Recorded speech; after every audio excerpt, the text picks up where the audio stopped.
Hello YouTube family, કેમ છો? મજામાં જ છું. હું પણ એકદમ મજામાં છું. સૌપ્રથમ પહેલાં તો જય માતાજી, જય દ્વારકાધીશ, જય જવાન, જય કિસાન.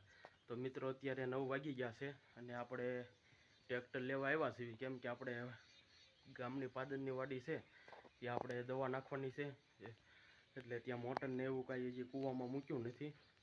એટલે આ લારીમાં આપણે 2-3 ટીપણા ભરી લેવાના છે અને પછી આપણે દવા છાંટવાની છે. એટલે આપણે ટ્રેક્ટર લેવા આવ્યા છીએ. બાકી જો આપણું કેપ્ટન અહીંયા પડ્યું છે, હલર છે, અને આપણું મહિન્દ્રા ભૂમિપુત્ર 45નું આવ્યા છે અને આપણે આ 35નું ટ્રેક્ટર છે એ આપણે લઈ જવાનું છે. તો હાલો મિત્રો, હવે આપણે ટ્રેક્ટર લઈને જઈએ અને બાકી વિડીયોમાં એન્ડ સુધી બન્યા રહીજો. તો મિત્રો, આપણે દવા નાખતા હતા સિંગમાં, મગફળીમાં, કેમ કે ઈળું બહુ થઈ ગઈ છે અને સાસરીને એવું બધું બહુ થઈ ગયું હતું. એટલે આપણે દવા નાખતા હતા અને પછી આપણે 4 વ્હીલ લઈને તળાજા જવાનું છે. એટલે આપણે જો 4 વ્હીલ ચાલુ કરીને તળાજા બાજુ નીકળી ગયા છીએ. એક બીજી સ્વિફ્ટ છે આપણી, રિપેરમાં મૂકી હતી, સ્વિફ્ટ LXI આપણો ટુકડો. એ આપણી ગાડી રિપેર થઈ ગઈ છે એટલે એ ગાડી મહુવા કાકા નોકરી કરે ત્યાં દેવાની છે. અને આ ગાડી આપણે I-20 છે, એને આપણે રિપેરમાં મૂકવાની છે. એટલે જવું આપણે ધીમે ધીમે નીકળી ગયા છીએ. અને વરસાદી તે અંધાર્યો છે. બાકી જવું હવે આપણે રોડ માથે, હાઈવે માથે ચડવાનું છે હમણાં. બાકી તો આવી રીતે સ્ટેરિંગ ને બધું આપણે પકડ્યું છે. અને તો આગળ ઇક્કો આવે છે.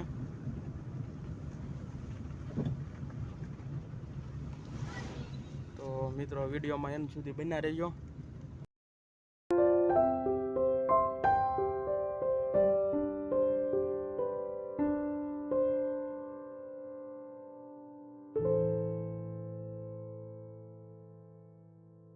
તો જો મિત્રો, આપણે હાઈવે ઉપર પહોંચી ગયા છીએ અને બાકી જવો હાઈવેનો વ્યૂ આવો કંઈક છે. અને વરસાદ તે હમણાં આવેલો છે.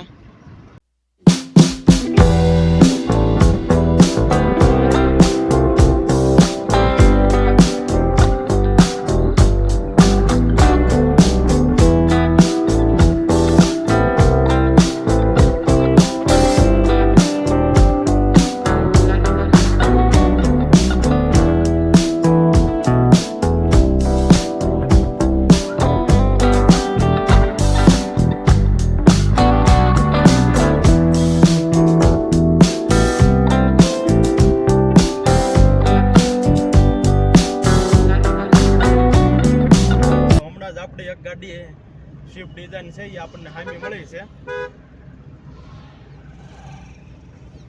ટુ-વ્હીલ વાળા બહુ છેતરી જાય, રસ્તા ઉપર બહુ ધ્યાન રાખવું પડે, કેમ કે મોટી ગાડી હોય એટલે સહેજે આગા પાછું થાય એટલે ગમે ત્યાં અડી જ જાય. અને 4 વ્હીલ લગભગ 100-150 હાલતી હોય તોય આપણને ખબર જ ન પડે. આપણને એમ થાય કે આ ગાડી હાલતી જ નથી.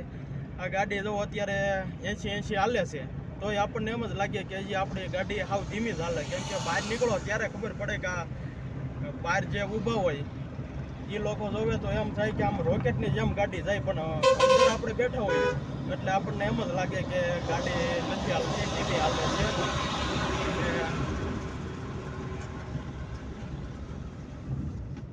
આપણે કાચ બંધ કરી દીધા છે, અવાજ બહુ આવતો હતો બહાર રોડનો, એટલે કાચ બંધ કર્યા છે.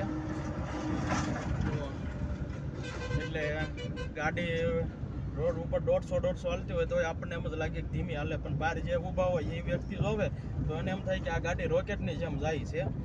એટલે આપણી હમણાં એક ગાડી સ્વિફ્ટ ડિઝાઇન ગઈ છે. આપણે ધીમી હાંકતા થાય કેમ કે એ ગાડી આપણને સામે મળશે તો કહે કે આપણી જ ગાડી છે, ગાડી ઓળખી જાય અને કહે કે બહુ ગાડી હાંકે છે છોકરા, એટલે આપણે ગાડી કાંઈ હાંકતા નથી એટલી બધી. અને બાકી આપણી એક સ્વિફ્ટ છે LXI સ્વિફ્ટ ટુકડો, એ આપણી ગાડી આગળ વહી ગઈ છે અને આપણે I-20 લઈને જઈએ છીએ. અને આપણે તરા પછી પહોંચી ગયા છીએ. એટલે ત્રણે ગાડી હમણાં સાથે થઈ હતી અને 2 દિવસથી ત્રણે ગાડી ઘરે જ પડી હતી, કેમ કે કાકા ભાવનગર નોકરી કરે છે એટલે ત્યાં ગાડી હતી 4 વ્હીલ એ ત્યાં રહેતી, એટલે આજે આવી છે. અને બાકી આપણી પાસે ઓલરેડી 7 ગાડી છે. એક I-20 છે, I-10 છે, સ્વિફ્ટ ટુકડો છે અને સ્વિફ્ટ ડિઝાઇન છે. ટાટા પંચ અને અલ્ટો આવી રીતે, અને એક સેન્ટ્રો ગાડી હતી એ તો હમણાં આપણે આપી દીધી છે. એટલે આવી રીતે હવે ઓલરેડી 100 ગાડી છે, અને નકર 5 ગાડી એટલે 7 ગાડી હતી, એટલે હવે ઓલરેડી 6 ગાડી રહી છે. અને બાકી જુઓ રોડનો વ્યૂ આવો છે.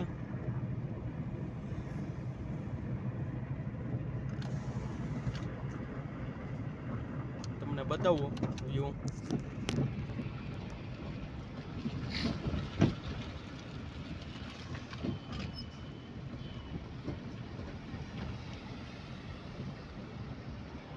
તો મિત્રો આપણે 4 વ્હીલર શીખી ગયા છે.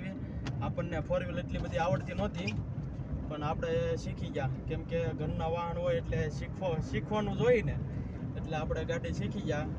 પણ ઇમરજન્સીમાં ક્યારે ક્યાં જવાનું થાય એનું કોઈ નક્કી ન હોય, એટલે આપણે ગાડી શીખી ગયા. આપણને ટ્રેક્ટરે આવડે છે, તો એને ટ્રેક્ટરે પડ્યા છે ઘરે. અને બાકી જો આપણે ગાડી શીખી ગયા છે.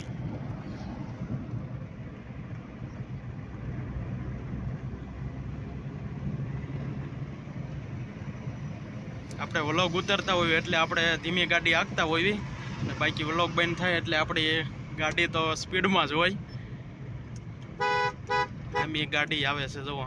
આવું બધું બહુ ધ્યાન રાખવું પડે સાઈડમાં, કેમ કે 4 વ્હીલ હોય એટલે ફાસે જ હાલતી હોય, ફૂલ જ તે. અને બાકી જુઓ આગળ ખૂટિયા ને એવું બધું હોય એટલે બહુ ધ્યાન રાખવું પડે. જો આવી રીતે ખૂટિયા હોય એટલે ઓવરટેક કરવો પડે, કે પાછળ કોઈ વસ્તુ આવતું નથી. એટલે આવી રીતે જુઓ 4 વ્હીલ લાગતા હોય તો આવું બધું ખાસ ધ્યાન રાખવું પડે. એટલે આપણે જુઓ ગાડી પહેલા ગિયરમાં લેવી પડી, અને હવે આપણે બીજામાં લઈ લેવી.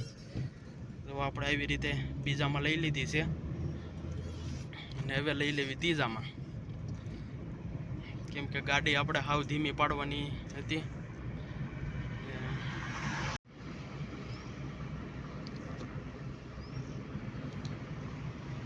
તો મિત્રો આ ડુંગરો તમને બતાતો હશે, એ ક્યાંનો છે કોમેન્ટ કરજો. અને અવાજ બહુ આવતો હશે એટલે આપણે કાચ બંધ કરી દેવી. અને બાકી જુઓ આવી રીતે કાચમાં આપણે જોતા જઈએ એટલે ખબર પડી જાય કઈ બાજુ વાહન આવે છે, અને ઓલી બાજુ એક સાઈડ કાચ છે એ રીતે. કે મિત્રો બંને બાજુ સાઈડ કાચમાં જોતું જવાનું, આવી રીતે કોઈ વાહન આવતું નથી. અને બાકી જો આવી રીતે સ્ટેરિંગ પકડવાનું હોય અને હોર્ન મારવાનો, કોઈ વાહન આજુબાજુ પડ્યું હોય, કેમ કે આપણી ગાડી બંધ હોય એટલે જો આવી રીતે વાહન આવે છે. આપણી ગાડી બંધ હોય એટલે બહારનો અવાજ આપણને બહુ ઓછો સંભળાય, એટલે આવી રીતે આપણે ગાડી ચલાવવાની હોય છે. મિત્રો ફાઇનલી તમને બહારથી આપણી ગાડીનો લુક તમને બતાવી દઉં કે આપણે તળાજા ગાડી લઈને આવી ગયા છીએ. એટલે આપણે ફાઇનલી તમને આપણી ગાડીનો લુક તમને બતાવી દઉં. તો જો મિત્રો આવી રીતે આપણી ગાડીનો લુક છે, ને i20નું મોડલ છે. એટલે તો હાલો હવે આપણે ગાડી સ્ટાર્ટ કરીને નીકળી જઈએ. પેટ્રોલમાં છે, અને આવી રીતે વધારે રેસ આપો એટલે ઓટોમેટિક પેટ્રોલમાં વહી આવે. ઓલા નહીં, સોરી, સીએનજીમાં વહી આવે. જો પીળી લાઇટ હતી એ આપણે બંધ થઈ ગઈ છે, એટલે હવે ગાડી સીએનજીમાં આવી ગઈ છે. એટલે આવી રીતે લાલ લાઇટ થઈ છે. બે ઉપર આરની બાજુમાં ટપકા છે, એ આપણને સીએનજી બતાવે છે કે 2 પોઈન્ટ સીએનજી છે. એટલે મિત્રો આવી રીતે સીએનજી બતાવે આપણને. અને હવે આપણે ગાડીને પહેલા ગિયરમાં નાખી દઈએ એટલે આપણે નીકળી જઈએ. થોડોક આપણે ફોટાને થંબનેલમાં મૂકવા, ફોટાને એવું પાડવાનું હતું, એટલે આપણે ગાડી ઊભી રાખી હતી. અને આ રસ્તો છે એ બાયપાસ મહુવા વહી જાય છે, અને નીચેથી હાલો એટલે એ રસ્તો તળાજા ગામમાં જતો રહેશે. એટલે આવી રીતે છે રસ્તાનું આયોજન મિત્રો. જો આ નીચેનો રસ્તો છે એ તળાજા ગામમાં જતો રહે, અને ઉપરનો રસ્તો છે એ તળાજા બાયપાસ છે, એટલે એ રસ્તો મહુવા જતો રહે. ફાઇનલી મિત્રો આપણે તળાજાની અંદર એન્ટર થઈ ગયા છીએ. અને બાકી રસ્તા જુઓ, તમને રસ્તો તો બતાતો હોય છે, રસ્તો તો બહુ ખરાબ છે. અને બાકી જુઓ તળાજાની અંદર એન્ટર થતાં જ આવો રસ્તો આવે છે. તો આપણે તળાજામાં એન્ટર થઈ ગયા છીએ, અને રસ્તોય બહુ ખરાબ છે. તો મિત્રો ગાડી આપણે ગેરેજે પોગાડી દીધી છે, બાકી જુઓ ડસ્ટર ને સ્વિફ્ટ ને ઇકો ને સ્વિફ્ટ ડિઝાઇન ને બધી ગાડીઓ રિપેરમાં પડી છે.